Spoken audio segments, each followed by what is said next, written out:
إن الحمد لله نحمده ونستعينه ونستغفره ونعوذ بالله من شرور أنفسنا ومن سيئات أعمالنا من يهده الله فلا مضل له ومن يضلل فلا هادي له وأشهد أن لا إله إلا الله وحده لا شريك له وأشهد أن محمدا عبده ورسوله قال الله تعالى في كتابه الكريم يا أيها الذين آمنوا اتقوا الله حق تقاته ولا تموتن إلا وأنتم مسلمون وقال تعالى يا أيها الناس اتقوا ربكم الذي خلقكم من نفس واحدة وخلق منها زوجها وبث منهما رجالا كثيرا ونساء واتقوا الله الذي تساءلون به والأرحام إن الله كان عليكم رقيبا وقال تعالى يا أيها الذين آمنوا اتقوا الله وقولوا قولا سديدا يصلح لكم أعمالكم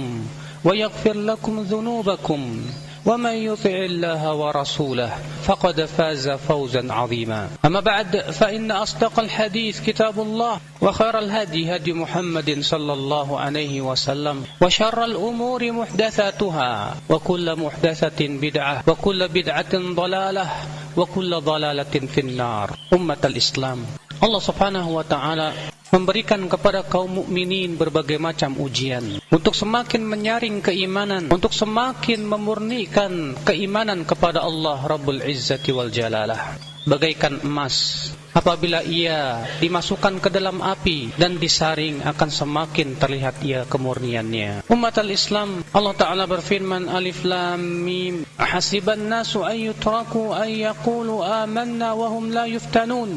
Apakah manusia mengira akan dibiarkan untuk berkata kami beriman sementara ia tidak diuji? Tidak mungkin. Orang yang menyatakan dirinya saya beriman kepada Engkau ya Allah pasti diuji oleh Allah Subhanahu wa taala. Ujian itu ya akhal Islam terkadang dengan perintah, ujian itu terkadang dengan larangan, dan ujian itu terkadang dengan musibah. Di antaranya Allah Ta'ala berfirman ya ayyuhalladzina amanu la yabluwannakumullah بشيء من الصيد تناله أيديكم ورماحكم ليعلم الله من يخافه بالغيب فمن اعتدى بعد ذلك فله عذاب أليم. Hai orang-orang yang beriman, sungguh Allah pasti akan menguji kalian di saat ihram dengan hewan-hewan buruan yang mudah ditangkap oleh tangan-tangan kalian dan tombak-tombak kalian, agar Allah mengetahui siapa di antara kalian yang takut kepada Allah bil ghaib di saat dia sendirian. Maka barang siapa yang melampaui batas, bagi dia adab yang pedih. Perhatikanlah dan renungkan ayat ini ya akhwal Islam. Dahulu Allah menguji para sahabat dan Rasulullah ketika mereka berihram dengan dijadikan binatang-binatang buruan itu mendekat, bahkan mudah ditangkap dengan tangan, mudah ditombak oleh tombaknya. Subhanallah, ini ujian yang Allah berikan kepada para sahabat Rasulullah sallallahu alaihi wasallam. Maka kemudian Allah mengatakan liya'lamallahu man yakhafuhu bil ghaib, agar Allah mengetahui siapa yang takut kepada Allah di saat dia sendirian. Di zaman ini akhal Islam, kita lihat maksiat-maksiat itu sangat mudah untuk kita lakukan. Dengan berbagai macam kecanggihan teknologi, internet sangat mudah dibuka, smartphone yang kita pegang, HP-HP yang kita miliki, yang di situ kita bisa membuka alam sana. Kita bisa melihat hal-hal yang kita lihat, sesuatu yang sangat mengerikan. Di sana banyak sekali ya akhal Islam yang sangat menyimpang daripada syariat Allah Rabbul Izzati wal Jalalah.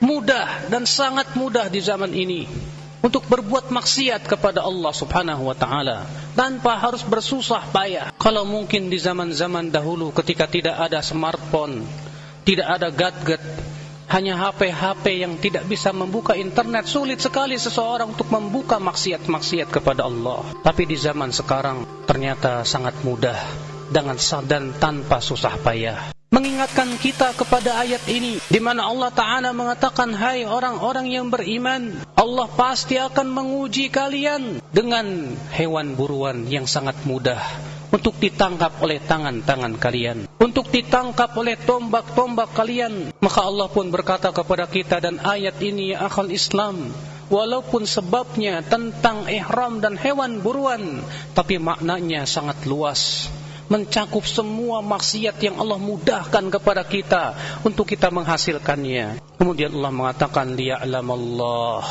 may yakhafuhu bil ghaib, agar Allah mengetahui siapa yang takut kepada Allah bil ghaib, di saat dia gaib, di saat dia sendirian. Mungkin ketika kita di hadapan manusia kita malu, tapi ketika kita sendirian di kamar kita, tidak ada manusia yang melihat kita, kita pun tidak takut kepada Allah. Kita buka internet, melihat perempuan-perempuan telanjang, melihat video-video porno dan yang lainnya. Padahal Allah mengatakan ya'lamallahu may yakhafuhu bil ghaib, agar Allah mengetahui siapa yang takut kepada Allah di saat sendirian. Allah menyebutkan di sini kekhususan rasa takut kepada Allah di saat sendirian, karena di saat itulah ujian yang nyata. Banyak orang terlihat ia takwa di hadapan manusia, tapi ketika ia sendirian, ia tidak takut kepada Allah. Padahal Allah mengatakan dalam ayat yang lain, innal ladzina yakhshawna rabbahum bil ghaib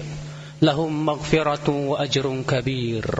Sesungguhnya yang takut kepada Allah bil ghaib di saat dia sendirian, bagi mereka ampunan dan pahala yang besar di sisi Allah Subhanahu wa taala. Bila dahulu para sahabat di saat sendirian menjadi orang yang lebih takut kepada Allah, sementara kita di saat sendirian menjadi orang yang tidak takut kepada Allah Subhanahu wa taala.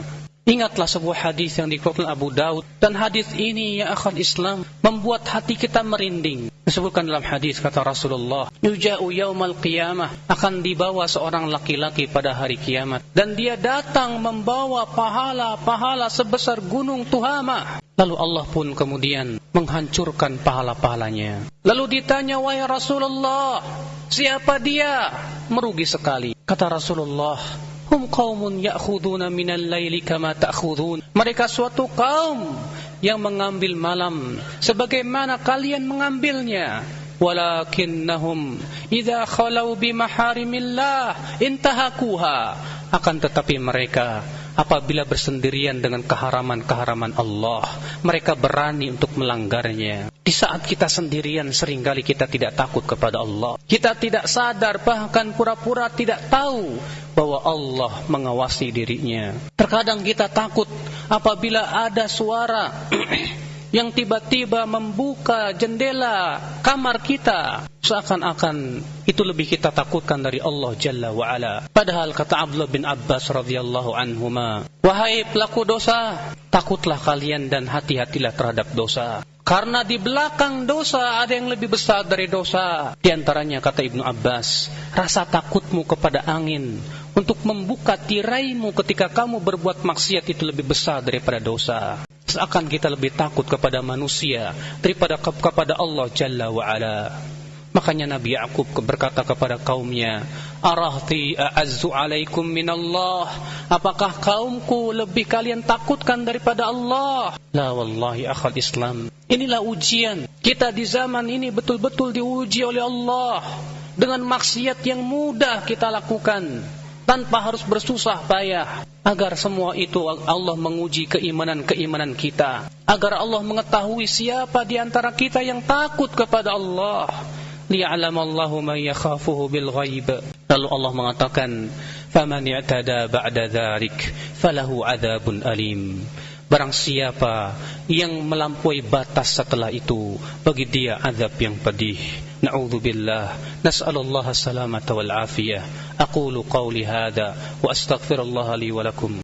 Alhamdulillah, wassalatu wassalamu ala rasulillah, nabiyyina Muhammadin wa alihi wa sahbihi wa man walah. Wa ashhadu an la ilaha illallah wahdahu la syarika lah, wa ashhadu anna Muhammadan abduhu wa rasuluh. Ummatul Islam, perbuatan maksiat yang kita lakukan dengan begitu mudahnya, di saat kita menahannya, ternyata pahalanya jauh lebih besar dengan dibandingkan dengan perbuatan maksiat yang sulit untuk kita raih. Ketika maksiat itu sangat mudah sekali untuk kita lakukan, kemudian kita tinggalkan karena Allah, karena takut kepada Allah, maka itu memberikan kepada kita pahala yang sangat besar di sisinya, sebagaimana dalam ayat yang telah dibacakan. Dan ingatlah ya akhal Islam, Kita sekarang sudah masuk bulan Muharram, bulan yang diharamkan oleh Allah, di mana perbuatan dosa di bulan haram dilipat gandakan oleh Allah Jalla wa Ala. Allah Subhanahu wa taala berfirman, "Inna iddatash syuhuri 'indallahi 12 syahran fi kitabillah, yauma khalaqas samawati wal arda minha arba'atun hurum. Dzalika ad-dinul qayyim, fala tadhlimu fihinna anfusakum." Sesungguhnya jumlah bulan di hari Allah menciptakan langit dan bumi itu 12 bulan. Di antaranya 4 bulan yang haram, itu bulan Dzulqa'dah, Dzulhijjah, Muharram dan Rajab. Itulah agama Allah yang lurus, kata Allah. Maka jangan kalian berbuat zalim di bulan-bulan itu. Kenapa? Padahal berbuat zalim dilarang di setiap waktu, di waktu kapan saja. Tapi Allah mengatakan jangan berbuat zalim di bulan-bulan itu. Ini menunjukkan perbuatan dosa di bulan itu dilipat gandakan oleh Allah Jalla wa Ala. Maka di bulan-bulan seperti ini ya akhal Islam, semakin kita takut kepada Allah, menambah rasa takut kita kepada Allah. Namun terkadang Allah uji kita. Di bulan-bulan itu ternyata Allah berikan kepada kita mungkin syahwat yang berlebih. Sehingga pada waktu itu ya akhal Islam, disitulah ujian yang nyata menimpa seorang mukmin. Akankah ia takut kepada Allah, ataukah ia akan mengikuti hawa nafsunya? Maka dari itu tiada lain berarti kita harus mujahadah, berjihad melawan hawa nafsu kita ya akhal Islam. Bagaimana caranya? Di antaranya dengan banyak beramal saleh. Dan ternyata di bulan-bulan haram ini amalan saleh pun dilipat gandakan.